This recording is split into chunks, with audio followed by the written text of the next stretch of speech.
Hi everyone, I hope you're having a fantastic time wherever you're watching this from. And today we are going a bit spiritual. One, because this week or this weekend, Kenya had one of the most renowned televangelists in the world. And I'm speaking about none other than Benny Hinn. This was his second time in Africa or in Kenya, because he was last here about 23 years ago. So his coming was anticipated by the Christian world so much. The secular people, on the other hand, had a lot of things to say about him for reasons better known to them.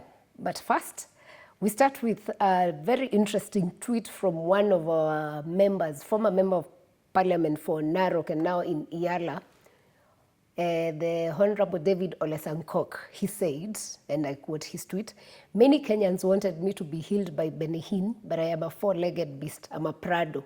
I may not be comfortable with two legs," what he referred to as boda boda. "There is ability beyond my disability. I turn obstacles into stepping stones. I have been in parliament twice, courtesy of my broken legs." So maybe that's why he didn't show up for the crusade. All right, let's start. So many of you may have some information or may not actually know who Benny Hinn is, but his full name is Tofik Benedictus. He was born in December 1952, and he's an Israeli American, so Canadian. So he has a whole mix-up of nationalities. And of course, Benny Hinn is known because of his regular miracle crusades. And even the one that he was coming in Kenya, it was again another publicized as a miracle crusade. So that's why he was in Kenya. How did he end up coming in Kenya? Benny Hinn came to Kenya because he was invited by the first lady of the country. And there's a story behind that I'll tell you as we proceed.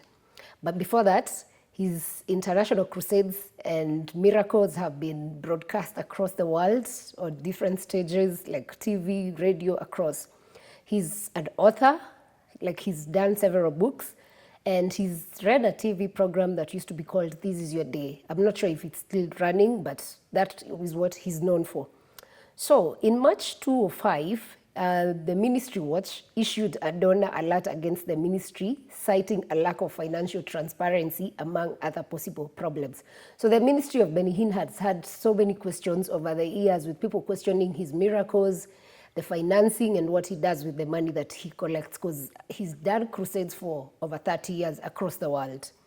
So again, in 2007, the US Senator Chuck Grassley announced an investigation on Hinn's ministry by the United States Senate Committee on Finance. However, after a whole investigation was done, which was concluded in 2011, there were no penalties and no fine, and since there was no wrongdoing that was conclusive.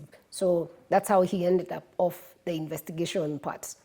Now, the most interesting thing or controversial thing happens later in life. That is when his nephew, who used to be part of his ministry as a security member, came out and decided to attack his uncle, or rather expose his uncle in an expose that he said, the miracles you see, the finances you see, all those things surrounding Benny Hinn were choreographed.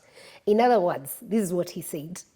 The miracles you see are fake, and there are screenings done. Like if you go to any of his crusades and let's say I'm crippled and I want to go and have a miracle, like pray for me so that I can start walking. So what they used to do, this is an accusation he lays, I cannot confirm, is that they used to have specific people who were paid actors who would act as though they are crippled. And when it came to the prayer time, those are the people that would get healed. There's a case story cited by that Costi Hinn investigation piece, whereby there's a lady who testified that she was crippled. She tried to get to the place where Benny Hinn was praying, but was pushed away. Why they were doing this, Hinn said they had to do the screening to ensure only specific people would give testimonies and only specific people would go to the space where the miracles were happening. Number two, he questioned the finances. Like they were making so much money, but there was no accountability. Nobody could identify how that money is used.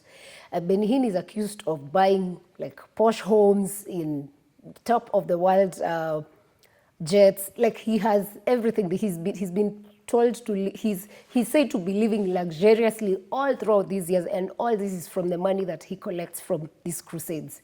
So after that scandal, his nephew, of course, had to separate with the family because it was a thing of, he was fighting the family, so it became a thing. So he's still a minister, but went off the church.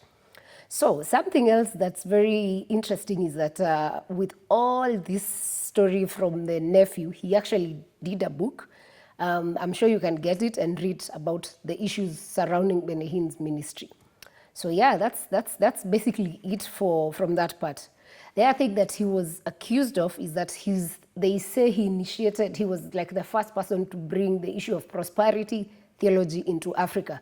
So when Benny Hinn came to Kenya in 23 years ago, he was preaching. So that's when evangelical churches were picking up in Africa and in Kenya in particular. So they say that he's the one person who started praying for people so that people can fall, asking for money, you know, all those things that we see in churches today.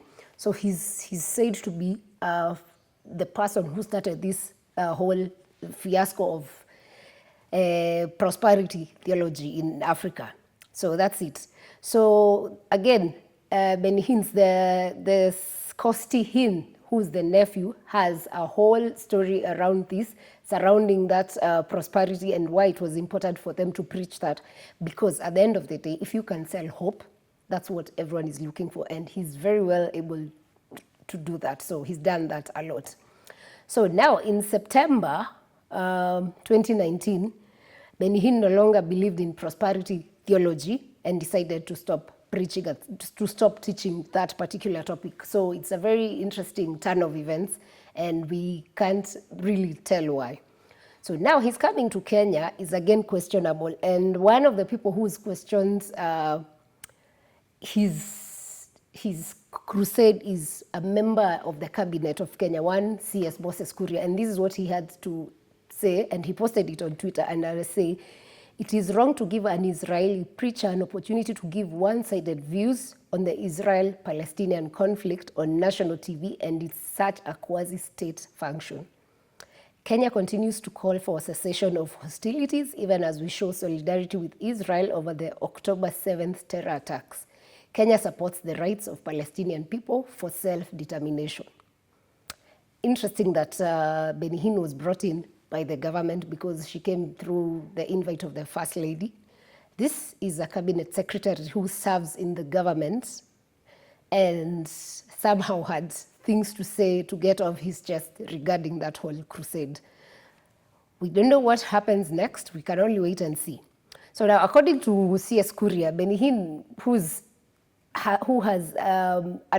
according to CS Kuria, he feels that Benny Hinn adopted a one-sided view of the conflict, which has rocked the Palestine region, and maybe he had to get it out because, who knows, everyone has a right to say what he feels regarding religion. Secondly, now I'm back to the story of how Benny Hinn ended up in Kenya. So the story that the First Lady gave is that she had traveled to Florida. She had traveled to Florida where she met with Pastor Benny Hinn, and while there, they spoke and had a lengthy conversation, and jokingly, she just asked the pastor, would you be willing to come to Kenya again?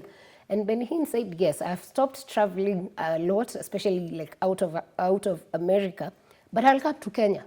So when she came and she tweeted that while she was in the US, it received a lot of criticism, reason being, people were asking, why would we fund the First Lady with our taxes to go? Why would we fund the First Lady with tax money from Kenya to go for a tour in the US to look for a pastor to come and pray in Africa? Get that? It was a big question. So, because, I mean, there's money spent when such a pastor comes. And of course, you saw how Nyayo Stadium was filled to the brim, all that. But the most interesting thing after all this backlash is that yesterday or during the crusade, she mentioned that she set the record straight and said that the American televangelist Benny Hinn's crusade was fully funded by the church. You know what's interesting about that? The church does not pay taxes in Kenya, but they have money to fund such a big crusade. So maybe it's about time churches start paying taxes, because we give money to the churches. And how we want money spent probably is doing more in terms of impacting society. I'm not sure having a crusade is one of those things we really want as people who give money in church. Just my thoughts. So anyway, but she said it wasn't government money that was used. However, it would be good to, if we were able to get the, like books showing how much money he spent when he came, how much of it was spent on the different things. Just to be clear, I mean, let's be clear and transparent at the same time. So anyway, the other question is around why is Benny Hinn becoming close to, the Kenyan leadership? Many people are saying the theories that we have mostly are on business. Maybe he has business deals going on besides what they're calling faith diplomacy. We can't confirm because, well, again, we're not privy to that information. And the other thing that I think has irked a lot of Kenyans is that we invited a preacher to come and pray for the nation, which is a good thing, yes. But the question is, are we doing what we're supposed to do rather than just pray? Or do we just pray and expect that corruption ends? Do we just pray and expect everything just moves on? That's a big question. So I hope the leadership of the country can actually do better than just, pray. Praying is good, but you have to do your parts. So that's it for that. And also the other question that remains is, if you remember the history of Kenya and Africa, basically, how colonization started, you know what used to happen? It's people who came to preach first that brought the gospel, right? They brought the gospel, they taught Christians all these things and other religions. And then what happened? The white man came and now started proper colonization. So the question is, are we having a second colonization of some sort as Kenyans? Are we looking so much for white supremacy while we are supposed to be, growing as a continent at this point? We can only hope. We're not looking for a white messiah again, because we are at a point where we can only spur our growth ourselves. So I hope it's not a second colonization sphere we are in. I don't know how you feel. Maybe you can share your comments with us and your feelings on the comment section. So yeah, so that's it for the Benny Hinn weekend crusade. The other interesting thing this is just a fun moment. There were fun moments that have come from this whole crusade. Number one, if you watched the clip that has been trending of Pastor Ezekiel. Yeah? Seen that? Did you guys see that push? Do you think that was a genuine push for a fall, or was it just a thing of, it's a forced miracle? I don't know. But I am hoping that Pastor Ezekiel is okay, because that fall was hard. That was pretty hard for him. I don't like it.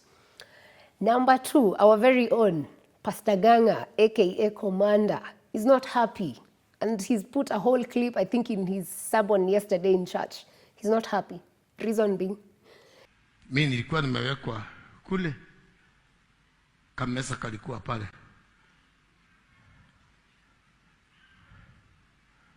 And then he said, it's sad that the Kenyan government does not welcome him. They just welcome people from other countries, and they don't welcome him, but he doesn't care. At the end of the day, he knows the government of heaven welcomes him. The other thing that was very interesting is that he said the deliverance that was done by Benny Hinn was not what he expected. And he actually says that he can do better deliverance. Interesting times we're living in. Our pastors now competing on who's better at, doing deliverance, preaching, and doing all that. I don't know. Share your comments.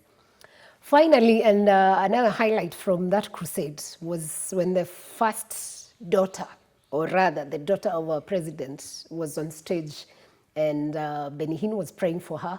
And they prayed, and she was lying down, and he prayed and did the 7 minutes, 7 rounds around her. And then when she stood up, and she whispered to Benny Hinn that, please pray for me to get a husband. I don't know why she whispered. But unfortunately, immediately after the whisper, just Benny Hinn just went out, you will get a husband. Give her a husband that will fulfill that call with her. Looking for a husband because she said it. So yeah, that's it for Benny Hinn. And it was just a small analysis just to highlight and tell you who he is and why he's a point of concern for so many people around the world. So see you on the next one. Thanks for watching. Remember to subscribe, share, and share your comments with us also. And we'll see you on the next one. Bye.